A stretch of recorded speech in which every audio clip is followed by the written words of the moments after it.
Bonjour, soyez les bienvenus pour l'histoire d'une nouvelle chanson. Aujourd'hui, je vous ai prévu un grand classique de U2, New Year's Day, le premier single qui fait vraiment remarquer le groupe en janvier 1983.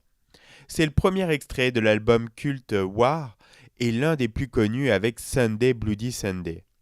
War est l'album qui va véritablement faire décoller la carrière du groupe au niveau international. Si Sunday Bloody Sunday parle des terribles problèmes que connaît encore l'Irlande du Nord à l'époque, New Year's Day évoque une toute autre situation politique. New Year's Day aborde en fait la Pologne et particulièrement le mouvement politique Solidarność mené par Lech Walesa. Cependant, le projet initial pour ce morceau était bien différent.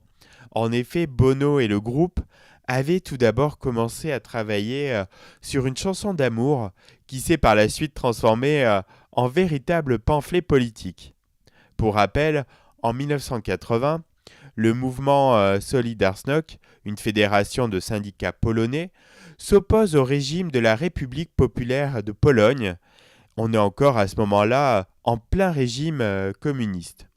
Solidarność, qui bénéficie alors du soutien de l'Église catholique romaine et de la CIA, est considéré par le régime polonais et par les Russes comme un organisme dangereux. Le combat de Solidarność sera long et pénible. Son leader, Lech Walesa, sera emprisonné puis restera sous contrôle policier pendant des années pour devenir finalement le président polonais en 1990, 7 ans après la sortie de New Year's Day.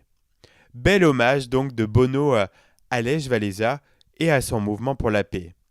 Précisons que quelques jours avant la sortie de ce morceau, la Pologne annoncera la suspension de la loi martiale. Cela se déroulera entre le 31 décembre 1982 et le 1er janvier 1983, soit le jour du Nouvel An, le New Year's Day. La chanson est un vrai succès commercial. Elle se classe numéro 10 en Angleterre.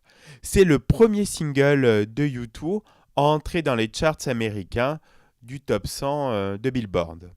Au bout du troisième album, U2 commence à percer et New Year's Day est l'un de ses fers de lance.